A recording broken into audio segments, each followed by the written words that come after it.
Okay, అందరికీ నమస్కారం.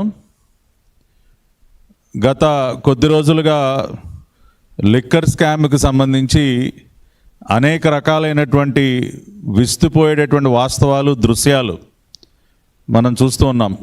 కట్టలు కట్టలు డబ్బులు లిక్కర్ స్కామ్కి సంబంధించినటువంటి డెన్నుల్లో ఏ విధంగా భద్రపరిచారో, ఫామ్ హౌసుల్లో, అపార్ట్మెంట్లో, రకరకాల డెన్నుల్లో నోట్ల కట్టలు, గుట్టలు గుట్టలుగా ఉన్నటువంటి నోట్ల కట్టలు, ప్రజలందరూ కూడా నిర్ఘాంతపోతా ఉన్నారు చూసి.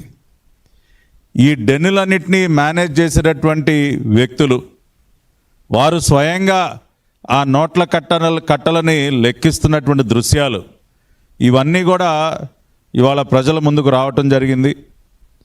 మరీ ముఖ్యంగా రాష్ట్ర ముఖ్యమంత్రి జగన్మోహన్ రెడ్డి గారికి అత్యంత సన్నిహితులైనటువంటి వ్యక్తులు అనేక మంది, అది చెవిరెడ్డి భాస్కర్ రెడ్డి గారు కానివ్వండి, ఇంకా అనేక మంది వ్యక్తులు ఎవరైతే ఉన్నారో, రాజకస్ రెడ్డి దగ్గర నుంచి, గోవిందప్ప బాలాజీ దగ్గర నుంచి, ధనుంజయ రెడ్డి, కృష్ణమోహన్ రెడ్డి, ఇంకా తాడేపల్లి ప్యాలెస్కి సంబంధం ఉన్నటువంటి అనేక మంది వ్యక్తుల యొక్క ప్రమేయం కూడా మనకు ఆధారాలతో సహా బయటపడుతూ ఉంది. ఈ మధ్యకాలంలో ఎక్కువగా మనం మాట్లాడుకుంటున్న వ్యక్తి పేరు వెంకటేష్ నాయుడు. ఎవరి వెంకటేష్ నాయుడు అంటే ప్రపంచం అంతా కూడా చెప్పేటటువంటి యునానిమస్ ఆన్సర్ ఏంటంటే చెవిరెడ్డి భాస్కర్ రెడ్డికి అత్యంత సన్నిహితుడు, చెవిరెడ్డి భాస్కర్ రెడ్డికి ఆత్మ లాంటి వాడు, చెవిరెడ్డి భాస్కర్ రెడ్డికి సంబంధించినటువంటి అనేక ఆర్థికపరమైనటువంటి అంశాలు కానీ, లావాదేవీలు కానీ చూసేటటువంటి వ్యక్తి. అదే విషయం మనకు అనేక రకాలుగా ధృవీకరింపబడుతుంది సందర్భాలు కూడా మనం చూసాం. అంటే అది పేపర్స్లో వచ్చినటువంటి వార్తల ద్వారా కానివ్వండి, గతంలో ఉన్నటువంటి అనేక పిక్చర్స్ ద్వారా కానివ్వండి, అనేక రకాలుగా అది ప్రూవ్ అవుతూ వచ్చింది. కానీ విచిత్రంగా ఈ మధ్య గత 2-3 రోజులుగా అసలు వెంకటేష్ నాయుడికి మాకు సంబంధం ఏంటి, అసలు వెంకటేష్ నాయుడు అనే వ్యక్తి అసలు మా పార్టీలో ఎవరికి కూడా సంబంధం ఉన్నటువంటి వ్యక్తి కాదు, అసలు చెవిరెడ్డి భాస్కర్ రెడ్డి కాదు, అసలు ఎవరికీ సంబంధం లేదు అతనితో, అతను పూర్తిగా తెలుగుదేశం పార్టీకి చెందినటువంటి వ్యక్తి అని చెప్పి కొన్ని ఫోటోలు, ఏదో గౌరవ ముఖ్యమంత్రి గారితో, మా గౌరవ మంత్రి లోకేష్ గారితో, ఇంక ఇతరులతో దిగినటువంటి ఫోటోలు. ఇప్పుడు సాధారణంగా ఇప్పుడు గౌరవ ముఖ్యమంత్రి గారు పార్టీ కార్యాలయంలో ప్రజా దర్బారు పెడతారండి. కొన్ని వందల మంది వచ్చి ఆయనకు అనేక రకాలుగా వారు వినతులు ఇవ్వటం, ఆయనతో ఫోటోలు దిగుతాం చేస్తూ ఉంటారు. అదేవిధంగా లోకేష్ గారు ఆయన ఇంటి దగ్గర ప్రజా దర్బారు పెడతారు, కొన్ని వందల మంది క్యూ లైన్లో వచ్చి ఆయనతో ఫోటోలు దిగుతూ ఉంటారు.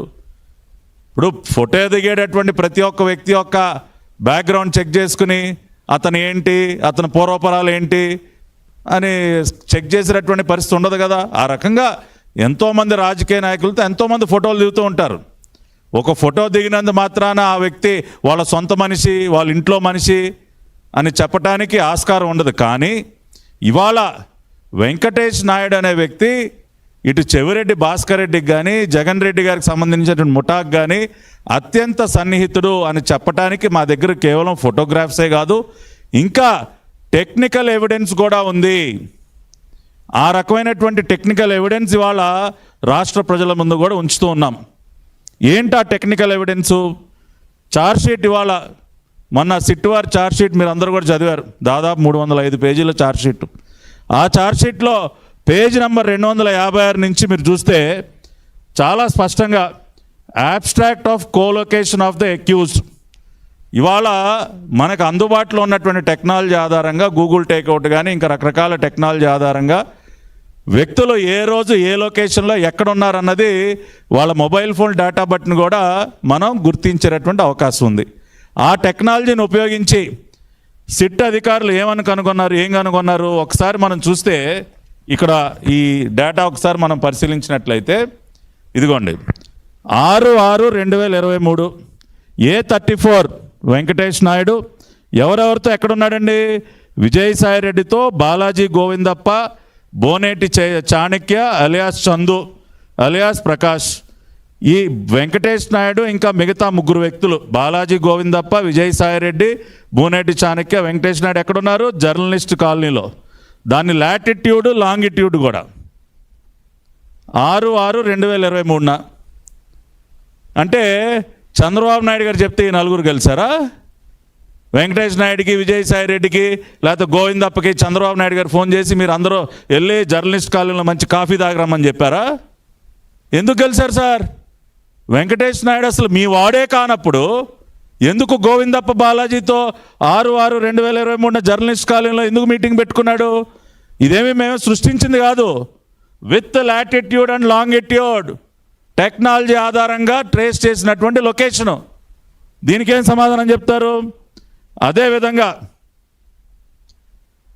మన వెంకటేష్ నాయుడు 18/6/2023 మిథున్ రెడ్డిని కలిశాడు. ఎక్కడ? అపోలో హాస్పిటల్ దగ్గర మిథున్ రెడ్డిని. వెంకటేష్ నాయుడు ఇది కొంచెం చూడండి.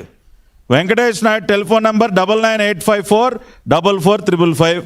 మిథున్ రెడ్డి 9959504444. ఎక్కడ కలిశాడు? అపోలో లైఫ్ సైన్సెస్ హాస్పిటల్ దగ్గర. Latitude, longitude, date. అంటే మిథున్ రెడ్డిని మీ వాడు అసలు ఏమీ సంబంధం లేదు, అసలు మాకు అతను ఎవరో తెలియదు అన్న వ్యక్తి మిథున్ రెడ్డిని కలుస్తాడా? ఎలా కలిశాడు సార్ ఏమీ సంబంధం లేకపోతే? అదేవిధంగా అక్కడితో ఆగిందా? ఎన్నిసార్లు Simon, Venkatesh Naidu Simon. Simon అంటే ఇదిగో ఈ నోట్లుగా సంచులు తిప్పేటటువంటి వ్యక్తి. 27/6/2023 బయోలాజికల్ లిమిటెడ్ దగ్గర హైదరాబాద్ ఆ ప్రాంతంలో కలిసినటువంటి లొకేషను.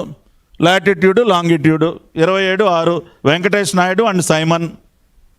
అదేవిధంగా మీరు చూస్తే మళ్ళీ వెంకటేష్ నాయుడు, సైమన్. ఈ విధంగా ఇతను ఎక్కడెక్కడ ఎవరెవరిని ఎప్పుడెప్పుడు కలిశాడు? మిథున్ రెడ్డిని ఎక్కడ కలిశాడు? విజయసాయి రెడ్డిని ఎక్కడ కలిశాడు? గోవిందప్ప బాలాజీని ఎక్కడ కలిశాడు? ఇవన్నీ కూడా టెక్నాలజీ ఆధారంగా ఇంత క్లియర్గా మనకి కనపడతా ఉంటే ఇంకా కూడా ఏం బుకాయిస్తారండి? ఇంకా ఎవరిని బుకాయిస్తారు మీరు? ఇంకా ఏదో చేతిలో ఒక అవినీతి పత్రిక ఉంది కదా అని చెప్పి దాన్ని అడ్డం పెట్టుకుని ఏది పడితే అది మాట్లాడటం. ఇదిగోండి వెంకటేష్ నాయుడు, మిథున్ రెడ్డి మళ్ళీ 27/7/2023 మళ్ళీ కలిశారు. ఈసారి ఎక్కడ కలిశారు? జూబ్లీ హిల్స్లో. ఇది కూడా మేం చెప్తానే కలిశాడా? మళ్ళీ వెంకటేష్ నాయుడు 6/8/2023 పెళ్ళకూరు కృష్ణమోహన్ రెడ్డి ఎక్కడ కలిశాడు? మేదీపట్నంలో కలిశాడు. మళ్ళీ దాని లొకేషను. అదేవిధంగా వెంకటేష్ నాయుడు తూకేకుల A9 తూకేకుల ఈశ్వర్ కిరణ్ కుమార్ రెడ్డిని ఆగస్టు 9, 2023 పెద్దమ్మగుడి జూబ్లీ హిల్స్ దగ్గర కలిశాడు. Latitude, longitude. ఇంకా ఏం కావాలి మీకు? ఇంతకంటే ఎవిడెన్స్ ఏం కావాలి? సజ్జల శ్రీధర్ రెడ్డిని కూడా కలిశాడండోయ్. వెంకటేష్ నాయుడు సజ్జల శ్రీధర్ రెడ్డిని ఆగస్టు 13, 2023 మేదీపట్నంలో కలిసినటువంటి లొకేషను. అసలు ఎవరిని వదిలిపెట్టలే మనోడు. సజ్జల శ్రీధర్ రెడ్డితో మీటింగులు, మిథున్ రెడ్డితో మీటింగులు, గోవిందప్ప బాలాజీతో మీటింగులు, విజయసాయి రెడ్డితో మీటింగులు. అయినా మనోడు కాదు, మాకేం సంబంధం లేదు, ప్రజలందరూ నమ్మేయాలి. ఏదో చంద్రబాబు నాయుడు గారితో, లోకేష్ గారితో ఒక ఫోటో పెట్టగానే ఆడు మీ వాడు అవడం మావాడు అయిపోతాడు, ప్రజలందరూ నమ్మేయాలి దాన్ని. ఇది టెక్నికల్ డేటా అమ్మా, ఇది ఫోటోలు కాదు. This is technology.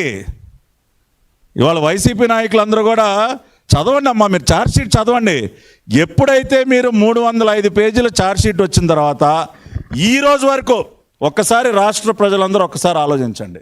ఒక్క వైసీపీ నాయకుడైనా చేతిలో ఛార్జ్షీట్ కాపీ పట్టుకుని ఒక్కలైనా ప్రెస్ మీట్ పెట్టి ప్రజల ముందుకు వచ్చారా?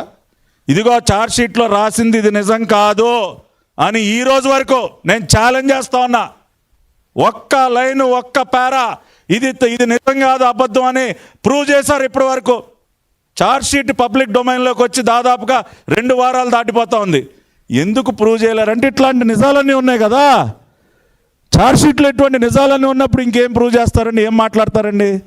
కాబట్టి ఇవాళ నేను రాష్ట్ర ప్రజలందరికీ ఎవిడెన్స్ సహా మళ్ళీ 19/8/2023 ఇట్లా చాలా ఉన్నాయిలేండి లొకేషన్లు. క్లియర్గా విత్ ఎవిడెన్స్, విత్ టెక్నాలజీతో వెంకటేష్ నాయుడు అనే వ్యక్తి రకరకాల సందర్భాల్లో డిఫరెంట్ లొకేషన్స్లో లిక్కర్ స్కామ్లో ప్రధాన నిందితులుగా ఉన్నటువంటి ప్రతి ఒక్క వ్యక్తిని కూడా కలిసినటువంటి అంశాన్ని సిట్టు ఆధారాలతో సహా ప్రూవ్ చేసిన తర్వాత ఇంకా కూడా మీరు ఎందుకు బుకాయిస్తున్నారు? చేతుల అవినీతి రోత పత్రిక, ఒక అవినీతి మీడియా ఉంది కదా అని చెప్పి ఏది పడితే అది రాసేయటం. ప్రజలు నమ్మించడానికి.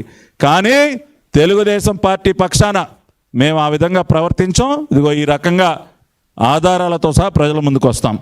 అదేవిధంగా ఇది మొదటిసారి కాదండి ఇట్లా వీళ్ళ అబద్ధాలతో ప్రజలు నమ్మించే ప్రయత్నం చేయడం అనేది. ఒక చిన్న కంపారిజన్ కూడా చెప్పాలి ఇక్కడ. ఒక గతంలో జరిగినటువంటి ఒక సంఘటన, వివేకానంద రెడ్డి గారి హత్య. వివేకానంద రెడ్డి గారి హత్య జరిగిన తర్వాత వీళ్ళు రకరకాల సమయాల్లో ఏమేం మాట్లాడారు, ఏ రకంగా ప్లేటు ఫిరాయించుకుంటూ వచ్చారు. ఇవాళ లిక్కర్ స్కామ్కి సంబంధించి మొదట ఏం మాట్లాడారు, తర్వాత ఏం మాట్లాడారు అనేది ఒకసారి మనం పోల్చి చూద్దాం. మీకు చాలా సిమిలారిటీస్ కనపడతాయి. ఎందుకంటే వీళ్ళకి అలవాటైన పని అదనమాట. రోజుకొక మాట, రోజుకొక అబద్ధం, రోజుకొక రకంగా ప్లేటు ఫిరాయించడం. ఒకసారి ఆ వీడియో మీకు చూపించి దాన్ని మీ అందరికీ కూడా ఎక్స్ప్లెయిన్ చేయడం జరుగుతుంది.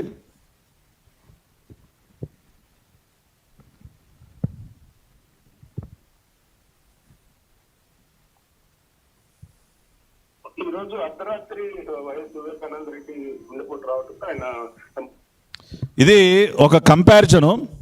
వివేకానంద రెడ్డి గారి హత్య జరిగిన తర్వాత ఏ రకంగా వీళ్ళు ఏ నరేషన్ తీసుకొచ్చారు, ఇవాళ లిక్కర్ స్కామ్ సంబంధించి కూడా సేమ్ ప్యాటర్న్, అదే పందాన్ని ఏ రకంగా అవలంబిస్తున్నారు అనడానికి ఈ వీడియో ఒకటి తయారు చేయడం జరిగింది. ఒక్కసారి మీరు అందరూ కూడా తిలకించాలి.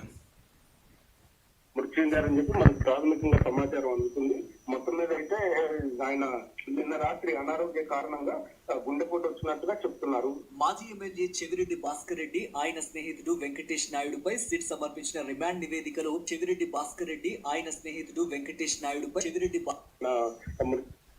ఇప్పుడు వివేకానంద రెడ్డి గారు హత్య జరిగిన తర్వాత మొదటగా వాళ్ళ రోత ఛానల్, అవినీతి ఛానల్ ఏమని చెప్పారు, పాపం వివేకానంద రెడ్డి గారు గుండెపోటుతో మరణించారు, తీవ్ర అనారోగ్యంతో గుండెపోటుతో మరణించారని చెప్పి బిగినింగ్ షాట్ అది. చెవిరెడ్డి భాస్కర్ రెడ్డి గారి స్నేహితుడైన వెంకటేష్ నాయుడు. సో ఇక్కడేమో గుండెపోటు, ఇక్కడేమో స్నేహితుడైన వెంకటేష్ నాయుడు. Same pattern. ఇక్కడ గుండెపోటుతో మొదలైంది స్టోరీ, ఇక్కడేమో వెంకటేష్ నాయుడుతో మొదలైంది, స్నేహితుడైన వెంకటేష్ నాయుడుతో మొదలైంది సీన్. చెందారని చెప్పి మనకు ప్రాథమికంగా సమాచారం అందుతుంది. మొత్తం మీద అయితే ఆయన నిన్న రాత్రి అనారోగ్య కారణంగా గుండెపోటు వచ్చినట్టుగా చెప్తున్నారు. మాజీ ఎమ్మెల్యే చెవిరెడ్డి భాస్కర్ రెడ్డి ఆయన స్నేహితుడు వెంకటేష్ నాయుడుపై సిట్ సమర్పించిన రిమాండ్ నివేదికలో చెవిరెడ్డి భాస్కర్ రెడ్డి ఆయన స్నేహితుడు వెంకటేష్ నాయుడుపై చెవిరెడ్డి భాస్కర్ రెడ్డి ఆయన స్నేహితుడు వెంకటేష్ నాయుడుపై చెవిరెడ్డి భాస్కర్ రెడ్డి ఆయన స్నేహితుడు వెంకటేష్ నాయుడుపై ప్రజలకు ప్రజా జీవితానికి అంకితమైనటువంటి వ్యక్తి ఈ రకంగా ఈరోజు గుండెపోటు మరణించడం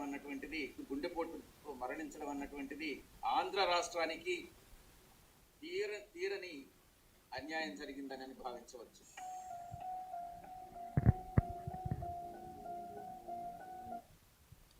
అదేవిధంగా వాళ్ళ ఛానల్లో మాట్లాడటమే కాకుండా ముఖ్యమైనటువంటి నాయకులతో కూడా అదే చెప్పించారు, గుండెపోటు అని చెప్పి. ఆ రోజున వివేకానంద రెడ్డి గారి హత్య జరిగిన తర్వాత ప్రజల్ని, లోకాన్ని నమ్మించేటటువంటి ప్రయత్నం. అదేవిధంగా వీళ్ళ సాక్షి పత్రికలో వాళ్ళు రాసినటువంటి రాతలు ఒక్కసారి చూడండి. చెవిరెడ్డికి స్నేహితుడనే కారణంతో వెంకటేష్ నాయుడిని ఇరికించారు. వెంకటేష్ నాయుడిని దేనికి ఇరికించారంటండి, పాపం చెవిరెడ్డికి స్నేహితుడనే కారణంతో వెంకటేష్ నాయుడిని ఇరికించేశారని చెప్పి వాళ్ళ సొంత పత్రికలో రాసినటువంటి రాతలు. అక్కడేమో గుండెపోటుతో మొదలైంది, ఇక్కడేమో స్నేహితుడితో మొదలైంది. తర్వాత ఏ రకంగా మారిందో చూద్దాం.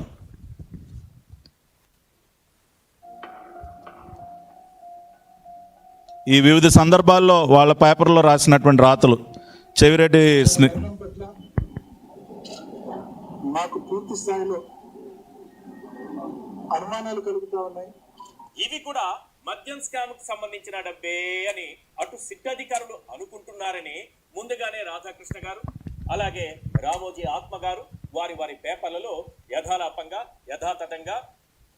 సో నెక్స్ట్ సీన్ ఏమొచ్చిందండి, వివేకానంద రెడ్డి గారి హత్య కేసులో ముందేమో గుండెపోటు అని, ఆ తర్వాత ఇది అవినాష్ రెడ్డి ఏమన్నాడు, మాకు అనుమానాలు ఉన్నాయి అని వర్షన్ మార్చారు.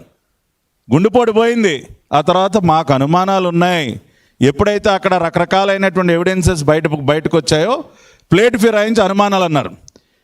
ఇక్కడ సేమ్ స్టోరీ లిక్కర్ స్కామ్లో ముందేమో పాపం చెవిరెడ్డికి స్నేహితుడైన పాపానికి ఇవాళ వెంకటేష్ నాయుడిని పాపం అన్నెంపును ఎరిగినటువంటి అమాయకుడిని అరెస్ట్ చేశారని చెప్పారు.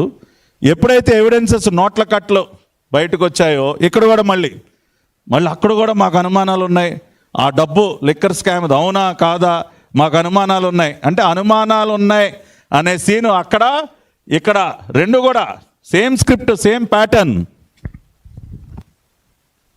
ఎప్పట్లానే వాళ్ళు అది చేసుకున్నారు. కానీ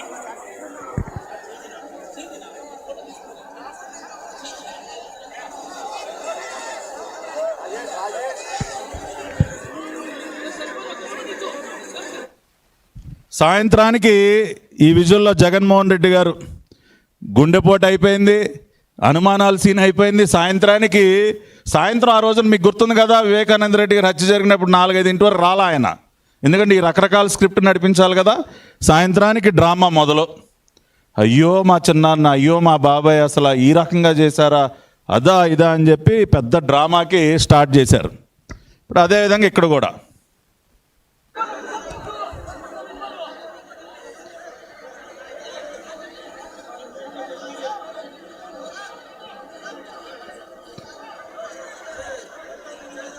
చూశారు కదా, భార్యాభర్తలు ఇద్దరు అద్భుతమైనటువంటి నటనని ప్రదర్శిస్తూ ఉన్నారు. చెవిరెడ్డి అనుచరుడు అంటూ నిరాధారణ లేని వీడియోని విడుదల చేశారన్నారు. లిక్కర్ వ్యవహారంలో వచ్చిన డబ్బుని చెవిరెడ్డి ద్వారా ఎన్నికల్లో పంచారంటూ ఆరోపణలు చేస్తున్నారు. ఎన్నికలు మేలో 2024లో జరిగితే 2023 మే నాటికే 2000 రూపాయల నోట్లు రద్దయ్యాయని, ఇప్పుడు ఆ వీడియోలో స్పష్టంగా 2000 నోట్ల కట్లు కనిపిస్తున్నాయన్నారు అంబటి రాంబాబు. అంటే చెవిరెడ్డి ఎన్నికల్లో లిక్కర్ వ్యవహారంలో వచ్చిన డబ్బు పంచారన్నది ఒక అబద్ధమని ఒప్పుకున్నట్లుగే ఉంది అంటూ ప్రశ్నించారు అంబటి రాంబాబు. ఇప్పుడు ఇలాంటి ఈ వీడియోని లిక్కర్ అక్రమ కేసుకి లిక్కర్ స్కామ్కి వచ్చేసరికి అక్కడ ఏ రకంగా సాయంత్రం డ్రామా మొదలెట్టారు. ఇక్కడ 2000 రూపాయల నోటు పట్టుకుని అది చలామణిలో లేదు, అది లేదు, ఇది లేదు అని ఇది ఒక డ్రామా. కానీ వాళ్ళ సొంత పత్రికలోనే 2000 రూపాయల నోట్లకు సంబంధించి వాళ్ళు వాళ్ళ ఓన్ పేపర్లో రాసినటువంటి రాతలు, జనం వద్ద ఇంకా 2000 నోట్లు ఉన్నాయని, వాటిని ఆర్బీఐ ఇష్యూ కేంద్రాల వద్ద మార్చుకోవచ్చని, శనివారం అంటే మొన్న ఆ రోజున సాక్షి దినపత్రికలో ప్రచురితమైనటువంటి కథనం. పూర్తిగా వెనక్కి రాని 2000 నోట్లు, జనం వద్ద ఇంకా 2000 నోట్లు ఉన్నాయి, వాటిని ఆర్బీఐ ఇష్యూ కేంద్రాల వద్ద మార్చుకోవచ్చు అని చెప్పి తొలుత బ్యాంకుల్లో ఈ నోట్ల మార్పిడికి అవకాశం కల్పించారు. ఇప్పుడు ఆర్బీఐ ఇష్యూ కేంద్రాల వద్ద కూడా ఆ సౌకర్యాన్ని పొందవచ్చు అని చెప్పి వాళ్ళ పత్రికలోనే రాసినటువంటి రాతలు. అంటే ఎన్ని రకాల డ్రామాలు ఆడుతూ ఉన్నారో చూడండి. వివేక హత్య కేసులో ఆడినటువంటి డ్రామాలు, ఇక్కడ మళ్ళీ ఆడుతున్నటువంటి డ్రామాలు. పెట్టే ప్రయత్నం చేస్తున్నారన్నారు అంబటి. ప్రతిపక్షంలో ఉన్నప్పుడు రాజారెడ్డిగా అబ్బని చంపినప్పుడు చంద్రబాబు నాయుడు, నాన్నగారు హెలికాప్టర్ క్రాష్ చనిపోయినప్పుడు అసెంబ్లీలో అన్న మాటలు చంద్రబాబు నాయుడు గారి, నా మీద దాడి జరిగినప్పుడు చంద్రబాబు నాయుడు గారి ముఖ్యమంత్రిగా ఉన్న వ్యక్తి. మళ్ళీ ఇవాళ చిన్నాన్న మీద దాడి జరిగిన నేపథ్యంలో ముఖ్యమంత్రిగా ఉన్న వ్యక్తి మళ్ళీ చంద్రబాబు నాయుడు గారు. జగన్ కంటే కూడా టీడీపీ నాయకులతో వెంకటేష్ నాయుడు సన్నిహితంగా ఉన్న ఫోటోలు బయటకొచ్చాయి. టీడీపీ ఎంపీలు పుట్టా మహేష్ యాదవ్ తోనూ, స్వయంగా మంత్రి నారా లోకేష్ తోడలుడు బాలకృష్ణ అల్లుడు శ్రీభరత్ తో కూడా వెంకటేష్ నాయుడు అత్యంత సన్నిహితంగా దిగిన ఫోటోలు బయటపడ్డాయి. సో నెక్స్ట్ సీన్ ఏంటి? వివేక హత్య కేసులో అన్నీ అయిపోయాయి, గుండెపోటు అయిపోయింది, అనుమానాలు అయిపోయినాయి, డ్రామాలు అయిపోయినాయి. ఇక చంద్రబాబు నాయుడు గారు, మా తాతను చంపినప్పుడు ముఖ్యమంత్రి చంద్రబాబు నాయుడు గారే, అప్పుడు చంద్రబాబు నాయుడు గారే, ఇప్పుడు చంద్రబాబు నాయుడు గారే అని చెప్పి చంద్రబాబు నాయుడు గారికి అంటగట్టే సీన్ అప్పుడు ఏ రకంగా మొదలుపెట్టారు. ఇప్పుడు కూడా మళ్ళీ సేమ్, ఏదో 4 ఫోటోలు తీసుకొచ్చి ఈయన చంద్రబాబు నాయుడు మనిషి, చంద్రబాబు నాయుడు గారు ఇదంతా చేయించారు, చంద్రబాబు నాయుడు గారు కుట్ర, సేమ్ ప్యాటర్న్. వివేకానందరెడ్డి హత్య తర్వాత ఏ ప్యాటర్న్ అయితే ఫాలో అయ్యారో సేమ్ టు సేమ్ అదే ప్యాటర్న్ ఇక్కడ ఫాలో అవుతున్నటువంటి అంశాన్ని ఇవాళ అందుకనే గుర్తు చేస్తూ ఉన్నాం. అంటే వీళ్ళు మెథడాలజీ ఏ విధంగా ఉంటుంది, ప్రజల్ని మోసం చేయడానికి ఏ రకంగా రోజుకొక రకంగా వాళ్ళ ప్లేట్ని ఏ విధంగా ఫిరాయిస్తారు, కొత్త కొత్త అబద్ధాలను ఏ రకంగా సృష్టిస్తారు అనటానికే ఈ వీడియో. చూసారు కదా, నారాసుర రక్త చరిత్ర. నెక్స్ట్ డే అక్కడ ఆ రోజున ఇక్కడ సూత్రధారి చంద్రబాబే. సేమ్ నారాసుర రక్త చరిత్ర అని చంద్రబాబు నాయుడు గారి చేతిలో గొడ్డలు పెట్టారు. ఇక్కడ సూత్రధారి చంద్రబాబే అని చెప్పి హెడ్డింగ్లు పెట్టి పిచ్చిరాతలని రాస్తా ఉన్నారు. కేసులో సిబిఐకి ఇవ్వాలంటూ గతంలో తాను దాఖలు చేసిన పిటిషన్ను మూసేయాలని సీఎం జగన్ హైకోర్టును కోరారు. తన వ్యాజ్యంపై ఇక మీదట ఎలాంటి ఉత్తర్వులు అవసరం లేదని తెలిపారు. ఒంగోలు ఎన్నికల్లో ఎంపీ అభ్యర్థిగా పోటీ చేసిన చెవిరెడ్డి భాస్కర్ రెడ్డి అదే స్థానం నుంచి డమ్మీ క్యాండిడేట్ గా లేదా స్వతంత్ర అభ్యర్థిగా వెంకటేష్ నాయుడు కూడా పోటీకి ప్రయత్నించారు. సాధారణంగా ఈ కొన్ని ఇలాంటి నెక్స్ట్ సీను ఒకసారి మీరు చూసినట్లయితే, వివేక మరణంపై సిబిఐ విచారణ చేయాలని హైకోర్టులో కేసు. అధికారంలోకి రాగానే కేసు వెనక్కి. జగన్మోహన్ రెడ్డి ప్రతిపక్ష నాయకుడిగా ఉన్నప్పుడు హత్య జరిగినమ్మటే ఇమ్మీడియట్గా సిబిఐ విచారణ జరగాలి, సిబిఐ లోతుగా దర్యాప్తు చేయాలని చెప్పి పిటిషన్ వేశారు. ముఖ్యమంత్రి అవగానే దాన్ని మళ్ళీ వాళ్లే వెనక్కి తీసుకుంటారు. ఇక్కడ మీరు చూసినట్లయితే ఎవరినైతే అసలు మా మనిషే కాదు, మాకు సంబంధమే లేదు అని చెప్పి బుకాయిస్తున్నటువంటి ఈ పెద్ద మనుషులు మొన్న ఒంగోలు పార్లమెంట్ ఎన్నికల సందర్భంగా ఇదే వెంకటేష్ నాయుడుతో చెవిరెడ్డి భాస్కర్ రెడ్డికి డమ్మీ అభ్యర్థిగా నామినేషన్ వేయించారా లేదా? సరే, అది రిజెక్ట్ అయిందనుకోండి, అది వేరే విషయం. కానీ ఏ సంబంధం లేకపోతే, చెవిరెడ్డికి ఇతనికి అసలు ఎటువంటి లింకు లేకపోతే, ఎక్కడో నంద్యాల ఏమన్నా అతనికి వెంకటేష్ నాయుడు ఏమన్నా ఒంగోలా, ఎక్కడో నంద్యాల, అక్కడి నుంచి ఆ వ్యక్తి వచ్చి పని కట్టుకుని ఒంగోలులో నామినేషన్ ఎందుకు వేస్తాడు? చెవిరెడ్డి భాస్కర్ రెడ్డికి అతనికి ఏం సంబంధం లేకపోతే. కాబట్టి వీళ్ళు చేసేటటువంటి పనులన్నీ ఒకలాగా, రాసేటటువంటి తప్పుడు రాతలని ఇంకొకలాగా. గిమ్మికులు రాజకీయ ఉంది. ఆ వీడియో వ్యాపారులు నగదుతోనే ఎక్కువ లావాదేవీలు చేస్తారనేది చాలా కామన్. అది చట్టబద్ధమా కాదా అనేది పక్కన పెడితే ప్రతి రియల్ ఎస్టేట్ వ్యాపారి నగదు రూపంలోనే చేస్తూ ఉంటారు. అలాంటి వెంకటేష్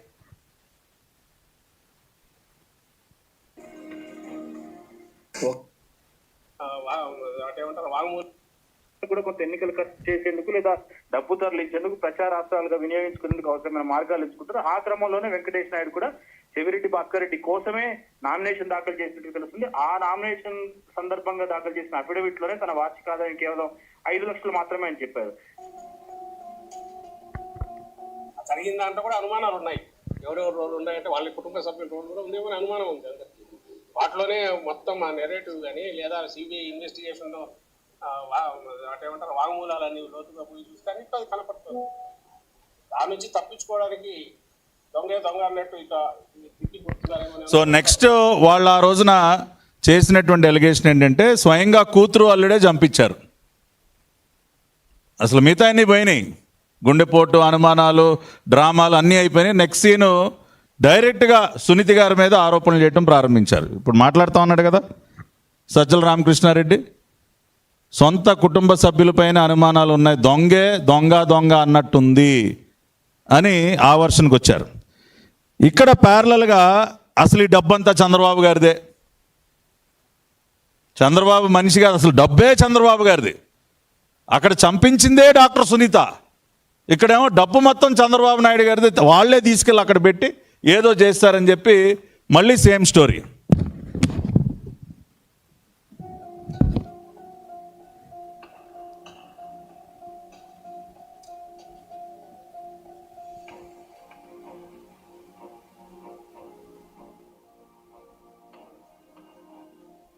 ఒకవైపున మా నాన్న తమ్ముడు, ఒకవైపున ఇంకొక అవినాష్ రెడ్డి ఇలా మాటలు చెప్పి ఇంకొకరి గురించి మాట్లాడతాం. ఆ పిల్లోడు ఎవరు అధ్యక్ష? నా మరో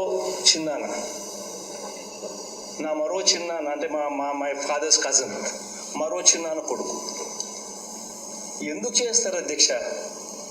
ఒక కన్ను ఇంకొక కన్నుని ఎందుకు పొడుచుకుంటుంది? ఒక చెయ్యి ఇంకొక కన్నుని ఎందుకు పొడుచుకుంటుంది అధ్యక్ష? It's minimum thing. Real estate వ్యాపారులు నగదుతోనే ఎక్కువ లావాదేవీలు చేస్తారనేది చాలా కామన్. అది చట్టబద్ధమా కాదా అనేది పక్కన పెడితే ప్రతి రియల్ ఎస్టేట్ వ్యాపారి నగదు రూపంలోనే చేస్తూ ఉంటారు. అలాంటి వెంకటేష్ నాయుడు ఒక 5 కోట్ల రూపాయలు అతడి దగ్గర దొరకడము ఉండడం అన్నది అది పెద్ద విషయమే కాదు రియల్ ఎస్టేట్ వ్యాపారం దగ్గర. చూసారు కదా నెక్స్ట్ సీను, జగన్మోహన్ రెడ్డి పిల్లోడు అధ్యక్ష, అవినాష్ రెడ్డి పిల్లోడు, సొంత చిన్నాన్న కొడుకు.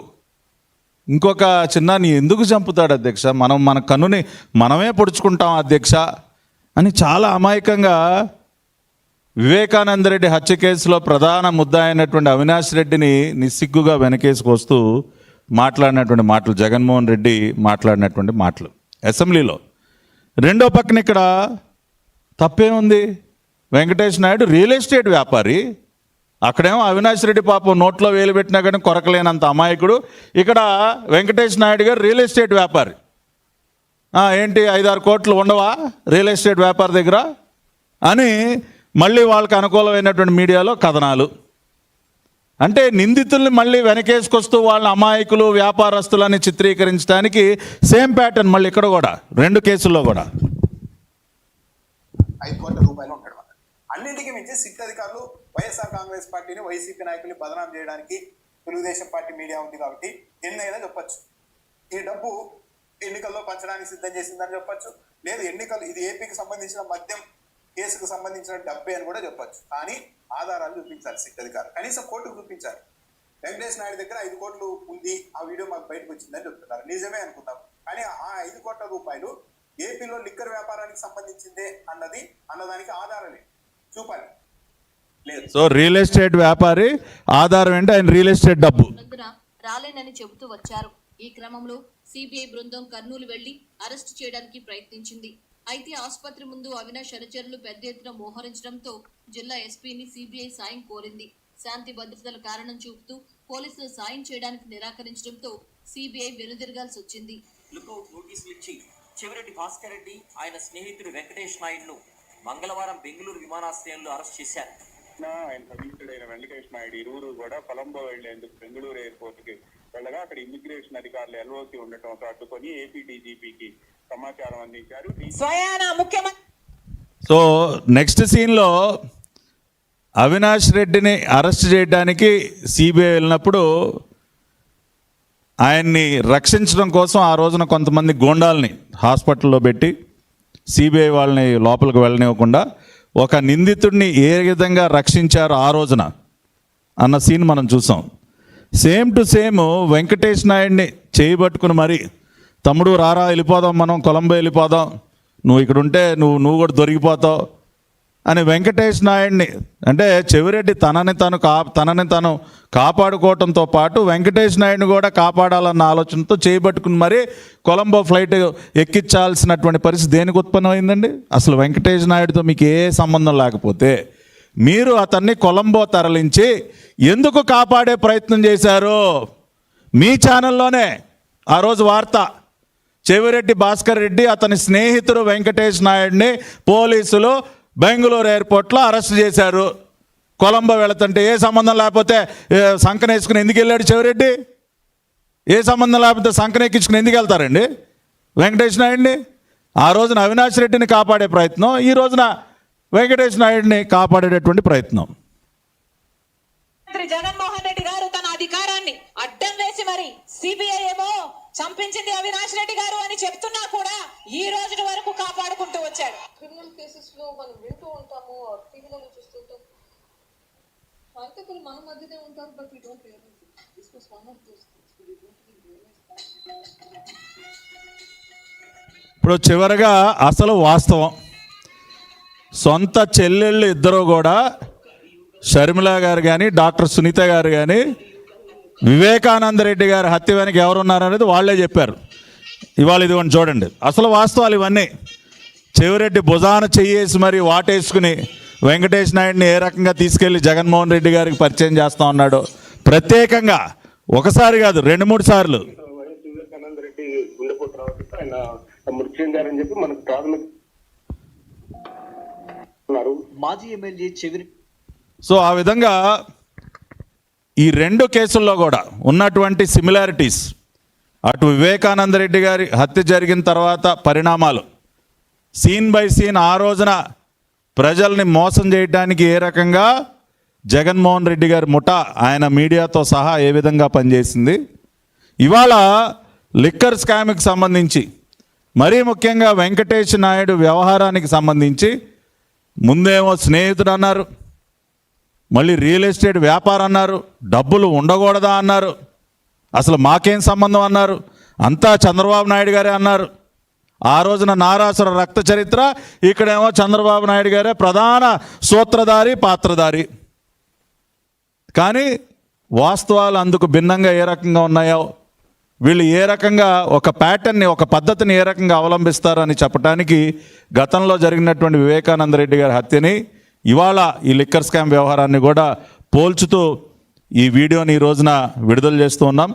ఇది పబ్లిక్ డొమైన్లోకి వస్తుంది. మీరు అందరూ మళ్ళీ ఒకసారి చూస్తే ఇంకా బాగా అర్థమవుతుంది. ఇప్పుడు నేను చెప్పిన దానికంటే మళ్ళీ మీరు చూడొచ్చు సిమిలారిటీస్ ఏ విధంగా కనపడతాయో. అదేవిధంగా చివరగా ఇందాక నేను చూపించినటువంటి లొకేషన్ ఏదైతే సిట్ అధికారులు టెక్నాలజీ సహాయంతో వెంకటేష్ నాయుడు ఎక్కడెక్కడ ఎవరెవరిని ఏ రోజు ఎప్పుడెప్పుడు కలిశాడు అని చెబుతూ డేటు, టైము, లొకేషన్తో సహా మరి ఛార్జ్షీట్లో ఏ విధంగా అయితే పెట్టారో అవన్నీ కూడా మళ్ళీ ఒకసారి ఎక్స్ప్లెయిన్ చేయడం జరిగింది. లోకేష్ నాయుడికి మీకు ఏ సంబంధం లేకపోతే అతను మిథున్ రెడ్డిని కానీ, విజయసాయి రెడ్డిని, గోవిందప్ప బాలాజీని కానీ, సజ్జల శ్రీధర్ రెడ్డిని కానీ, లిక్కర్ స్కామ్లో ప్రధాన ముద్దాయిలుగా ఉన్నటువంటి అనేక మంది వ్యక్తుల్ని హైదరాబాదులో రకరకాల డేట్లో, రకరకాల లొకేషన్స్లో ఎందుకు కలుస్తాడు? దీనికి సమాధానం చెప్పండి, ప్రజలకు జవాబు చెప్పండి. అదేవిధంగా ప్రజలు కూడా ఈ వాస్తవాన్ని అర్థం చేసుకోండి. లిక్కర్ స్కామ్ అనేది మొత్తం కూడా తాడేపల్లి ప్యాలెస్ డైరెక్షన్లోనే జరిగింది, వారి కనుసన్నలోనే జరిగింది, వారికి కావాల్సినటువంటి వ్యక్తుల ద్వారానే జరిగింది అని చెప్పడానికి ఈ రోజున మరిన్ని ఆధారాలు మీ ముందుంచాం. అదేవిధంగా వాళ్ళ అబద్ధాలు ఏ రోజు ఏ రకంగా ప్లేట్ ఫిరాయిస్తూ మాట్లాడతారంటానికి వివేకానంద రెడ్డి గారి హత్య అనంతరం జరిగినటువంటి పరిణామాలు అన్నింటినీ కూడా ఒకసారి మీకు గుర్తు చేస్తూ దాని కంపారిజన్ కూడా ఈ రోజున మీ ముందుంచడం జరిగింది. అందరికీ నమస్కారం, ధన్యవాదాలు.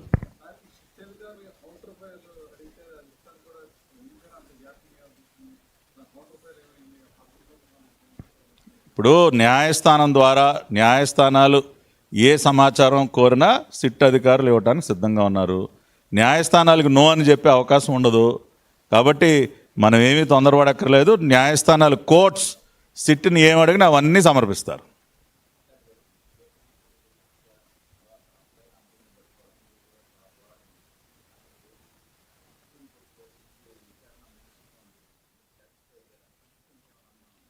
ఇప్పుడు సిబిఐ ఛార్జ్షీట్లో అనేక రకాలైనటువంటి అంశాలు ఏవైతే ఉన్నాయో మనం అనేక సందర్భాల్లో వాటిని ప్రెస్ ముందుకు వచ్చి మాట్లాడటం జరిగింది. దానిలో చాలా క్లియర్గా చాలా వరకు అవన్నీ కూడా సబ్స్టాన్షియేట్ చేస్తూ ప్రధాన సూత్రధారి గారి పాత్ర దగ్గర నుంచి అనేక రకాలైనటువంటి అంశాలు ఉన్నాయి. కాబట్టి ట్రయల్ స్టార్ట్ అయిన తర్వాత ఇంకా కూడా రకరకాలుగా ఇవన్నీ కూడా వస్తాయి. సుప్రీంకోర్టు కూడా ప్రత్యేకంగా వాటిని మానిటర్ చేస్తుంది. కాబట్టి చూద్దాం పరిణామాలు ఏ రకంగా ముందుకెళ్తూ ఉంటాయో. అదే ఇప్పుడు అసలైన వాళ్ళు ఎవరు అనేది చాలా వరకు కూడా డిస్క్లోజ్ అయినటువంటి పరిస్థితే. ఇప్పుడు ముందుగా ఫోన్ కాల్ ఎవరికి వచ్చింది, తెల్లవారుజామున దేనికి వాళ్ళకి ఫోన్ చేయాల్సిన అవసరం వచ్చింది, ఇవన్నీ చాలా స్పష్టంగా దానిలో మెన్షన్ చేయటం జరిగింది. కాబట్టి ట్రయల్ ప్రారంభమైన తర్వాత ఇంకా కూడా ఈ విషయాలన్నీ కూడా వస్తాయి. కాబట్టి ఇప్పుడు చేసినటువంటి పాపం నుంచి ఎవరు కూడా తప్పించుకోలేరు. ఇవాళ కాకపోతే రేపు శిక్ష పడే తీరుతుంది. అది మనం చూస్తాం. ఇప్పుడు మేము సాటిస్ఫై అవటం కాదు ఇక్కడ. ఇప్పుడు ప్రభుత్వ పరంగా మేము ఒకటే కోరుకుంటా ఉన్నాం, ప్రజలందరూ కూడా ఒకటే కోరుకుంటా ఉన్నారు. డాక్టర్ సునీత గారికి న్యాయం జరగాలి. ఒక ఆడబిడ్డ అన్ని సంవత్సరాలు పోరాడింది. సొంత అన్న చేతిలో ఈ రకంగా ఒక కుటుంబం మొత్తం బలైపోయింది.